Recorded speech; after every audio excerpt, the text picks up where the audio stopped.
Les collections de la bibliothèque sont riches. On parle d'une collection de plus de 2 millions d'unités. Souvent, quand je fais les visites, je dis aux gens, sur 2 millions, je suis capable de dire que j'ai un préféré. Le Théâtre des Cités du Monde est définitivement un ouvrage que je considère particulièrement intéressant. Donc, c'est un atlas publié entre 1572 et 1574. L'objectif, c'était de faire une recension de toutes les villes connues dans le monde à l'époque. Les collections de la Bibliothèque de l'Assemblée nationale sont vraiment particulières. Donc, on retrouve des choses ici, des ensembles documentaires qui sont uniques au Québec. La première qui me vient en tête, c'est définitivement les publications gouvernementales du Québec. Donc, c'est une énorme collection qui couvre de 1867 jusqu'à aujourd'hui. Donc, une collection de recherche unique. On a d'autres collections qui sont uniques, dont la collection des partis politiques. On collige tous les documents publiés par les partis. Donc, on a les programmes, on a les règlements, les documents des congrès, donc toutes sortes de choses de tous les partis politiques, donc les principaux partis et les tiers partis. On a aussi une collection impressionnante qui est aussi méconnue, mais que je pense que les gens sont loin de se douter qu'on a ça ici à la bibliothèque. C'est une collection de romans québécois. On achète les auteurs émergents, la littérature migrante, les auteurs qui gagnent des prix, ce qui nous fait un corpus littéraire quand même impressionnant, là, du 19e siècle jusqu'à aujourd'hui. On a évidemment aussi une impressionnante collection de livres rares et précieux. Donc, au-delà de 10 000 titres qui sont conservés là, dans un local approprié, donc avec température, humidité et accès contrôlé. On retrouve dans cette collection-là deux collections. Donc, la collection spéciale, la collection de la bibliothèque, donc les documents acquis par la bibliothèque depuis 1883, depuis le dernier incendie. Et la deuxième collection, c'est la collection Chauveau, donc la collection de Pierre-Joseph Olivier Chauveau, le premier ministre du Québec en 1867. Donc, Chauveau était un bibliophile, un passionné de livres. Dans cette collection-là, on retrouve des bijoux. On retrouve notamment 6 incunables, donc des ouvrages imprimés avant 1500, dont le plus vieux livre de la bibliothèque, qui a été imprimé en 1473, donc un extrait de la Somme théologique de saint Thomas d'Aquin. C'est des ouvrages qui sont d'une beauté remarquable. Donc, à l'époque, imprimer un livre, c'était en soi un geste artistique. La collection de Pierre-Joseph Olivier Chauveau, c'est en soi le joyau de la bibliothèque, si on veut.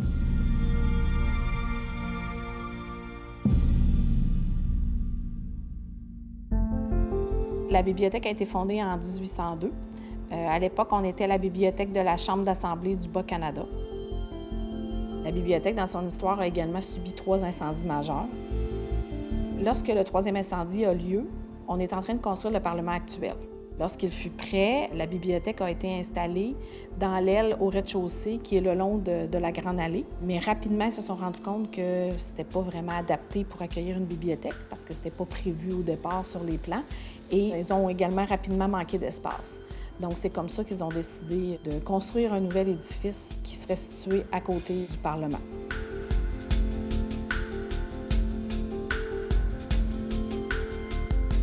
La bibliothèque est l'œuvre des architectes Jean-Omer Marchand et Georges-Émile Tanguay.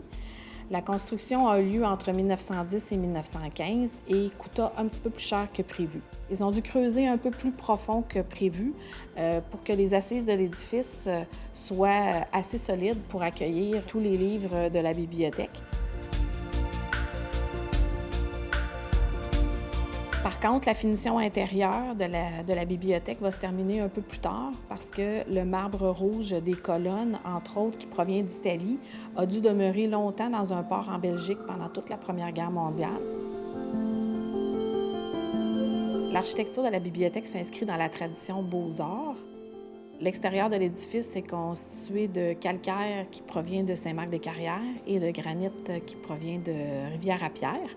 À l'intérieur de la bibliothèque, on y retrouve 7 types de marbre, dont les principaux sont le Rosso Verona, qui vient d'Italie, qui recouvre les colonnes de la bibliothèque, le vert des Alpes, qui recouvre les bases des colonnes, ainsi que le rose du Tennessee, qui recouvre le plancher au rez-de-chaussée. D'ailleurs, sur le marbre des colonnes, on retrouve également quelques fossiles datant de 50 millions d'années qu'on appelle des ammonites. La bibliothèque possède également une magnifique verrière réalisée à partir d'un dessin de Charles Lyot par l'artiste Guido Ninchiri. Chaque responsable de la bibliothèque a un peu apporté ses propres couleurs, mais il y en a deux qui sont un peu plus connus. Il y a Pamphile Lemay, qui a été responsable de la bibliothèque de 1867 à 1892. Il est également reconnu pour être un écrivain et un poète. Le deuxième plus connu est M. Jean-Charles Bonenfant, qui était un avocat et un journaliste. Et il est devenu responsable de la bibliothèque de 1952 jusqu'à sa retraite en 1969.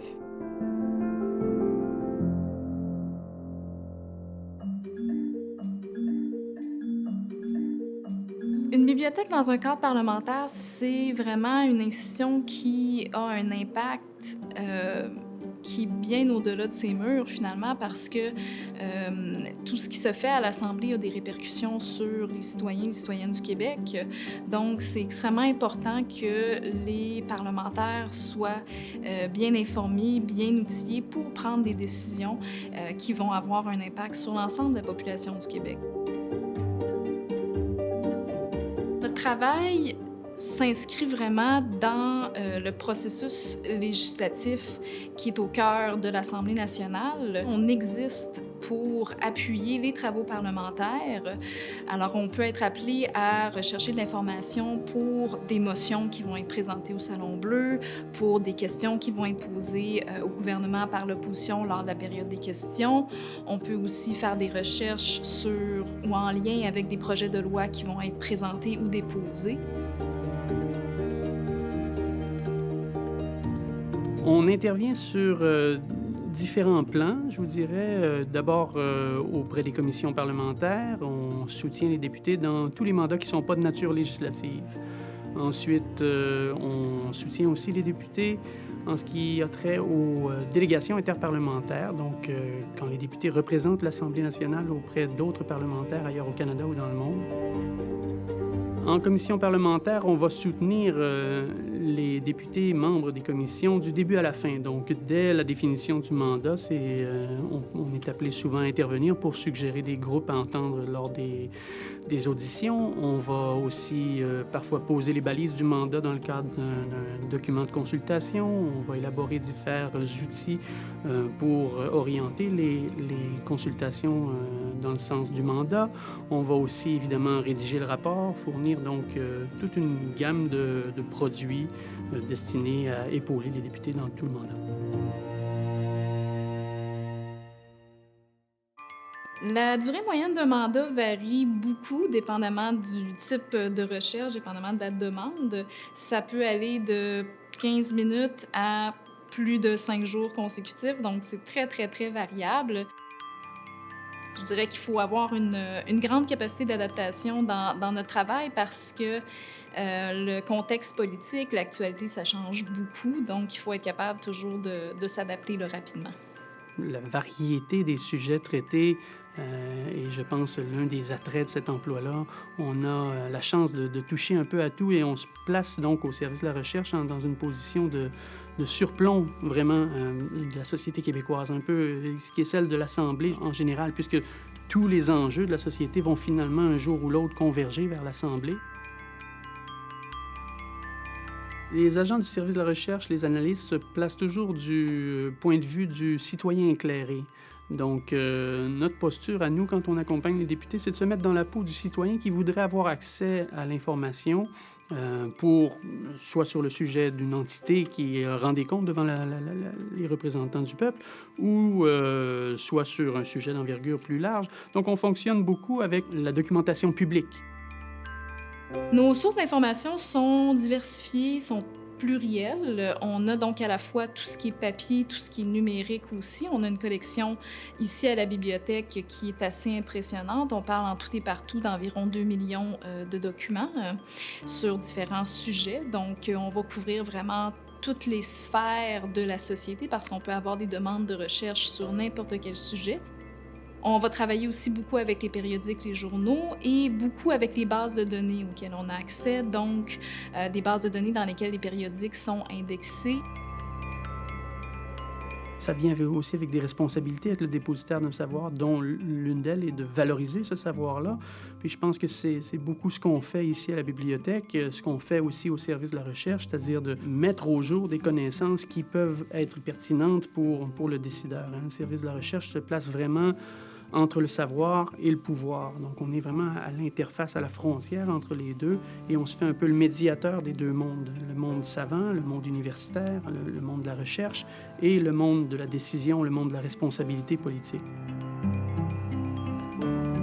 Cette bibliothèque-là, ces collections appartiennent à la population du Québec. Donc, la bibliothèque, elle est ouverte au public. Donc, n'importe qui peut venir ici, n'importe qui peut venir travailler. C'est certain que c'est une collection qui est axée sur la recherche. Donc, on a beaucoup de chercheurs universitaires avec qui on tisse des liens, qui viennent ici pour consulter des documents où souvent on est les seuls à posséder. Donc, on veut redonner aux citoyens ou faire partager cette expertise-là qu'on a à l'interne avec les chercheurs, avec les citoyens.